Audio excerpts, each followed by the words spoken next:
ახლა მოგიყვებით, როგორ აღმოჩნდით სრულიად მოულოდნელად ბარსელონის ერთ-ერთ კლინიკაში. პაციენტ სანდრო ჟორჟოლიანს ფეხის ტკივა, მაგრამ უფრო მეტად ეძინება.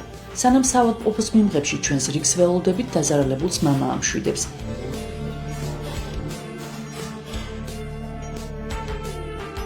დედა კი იძულებულია სიტუაციის სიმძიმის გათვალისწინებით ბავშვის ტელეფონში თამაში აიტანოს. ფაცქო ხომ გახსოვთ, ბარსელონაში სახლში რომ დაგვხვდა ისკატა. ბავშვები დიდად არ ეპიტნავება, მეთქი გიყვებოდით. მაჩვენშენი ფეხი. ხოდა სანდრო ისე დაჟინებით ცდილობდა მასთან თამაშს, რომ აი ასეთი ორი დიდი ნაკაწრი აქვს ფეხზე. Él lleva sus vacunas aquí normalmente. Ya, mi país se lleva todo. Vale.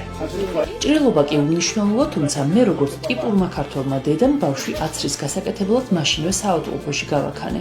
Después, así, de ahora hasta que esto se resuelva, después de que se duche normal, la secan bien y un poquito de yodo. Y ya está. Y esto se empieza a poner rojo alrededor.